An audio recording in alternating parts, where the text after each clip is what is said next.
Hi everyone, this is Courtney Jones, Christina Joseph, and Dustin Phan, and we will be talking about our Capstone group project for 2022 about extra special people. So what is extra special people, also known as ESP? Well, it was founded in Watkinsville, Georgia to create a community of support for individuals of all abilities. So it serves people all over North Georgia and surrounding areas. It's looking for expansion. It serves 726 participants in 682 families and households, and it serves those with disabilities beginning at birth, and there's no upward age limit there. And then on the right-hand side, you can see programs that ESP holds. So, a little overview about our capstone journey. We initially started off our project intending to examine the lack of racial diversity and participants of ESP. Then we compared the data of participants to people with disabilities in Georgia, and we actually found that there wasn't a significant discrepancy in racial representation. So, finally, we noticed that the community identified the need for a sibling therapy group, and that is how Sibling Squad was born. Here's the ESP statistical breakdown on race. And as you can see, we compared it to Athens-Clarke County, and we actually saw that it fit that very well. And that is a more racially diverse county in North Georgia. And so there wasn't actually as much of a racial discrepancy as what we originally thought there might be. While talking to Hunter Pugh, the family support coordinator at ESP, the need for a sibling counseling group was brought up. And previous counseling at ESP was done primarily family-based or parent or caregiver-based. So now they're talking about the need for therapy or counseling for siblings of ESP participants. And that is where Sibling Squad was born, the sibling processing group that we created. The purpose of the group is to provide siblings of ESP participants a place to process their shared experiences through discussions and activities. The group will take place September to October 2022. There will be 4 sessions total, 1 session every other week, and it's going to target the 11 to 13-year-old age range. We also decided what the style of the group was going to be. We also made goals, which included awareness, processing, and coping of experiences, and also there's the siblings and the families being more involved in the ESP community. For competency 1, we made sure to make transportation as easy as possible for parents or caregivers.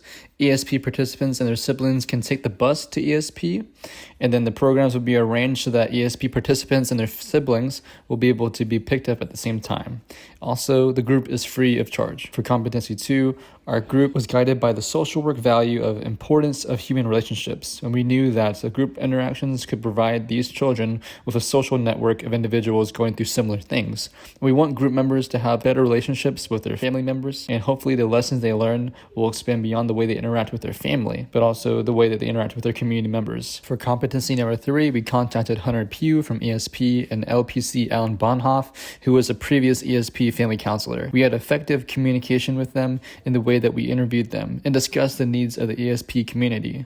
We also examined evidence-based research regarding group therapy practices. So as for competency number 4, our template is based for people who have siblings with disability. Therefore, we're focusing on ableism and those experiences that they have. And additionally, our original project dealt with racial diversity. We were trying to see if there was enough racial representation at ESP in terms of the clients. For the next competency, we do advocate for human rights and social and economic justice. So we found that, although not doctrinated in the US, we found that in Article number 25 of the Universal Declaration of Human Rights, there is a right to social service that includes access to mental health. And so by providing this processing group, we hope to meet that need. Competency number 6, by speaking with LPC Allen Bonhoff as well as Hunter Pugh, we used their knowledge and guidance to create this template, and also had our own research as well, as Dustin mentioned, when making these sessions. As for competency number 7, so we did use the person environment theory, and we used our research Hunter Pugh and LPC Alan Bonhoff again, and we learned that the family environment actually plays a huge role in the siblings with people with disabilities. For our competency number 8, we did not really use much policy practice. Our capstone was mainly focused on direct practice, but we did address things such as ableism and racial diversity throughout this project. And then lastly, for competency number 9, the student responds to contexts that shape practice.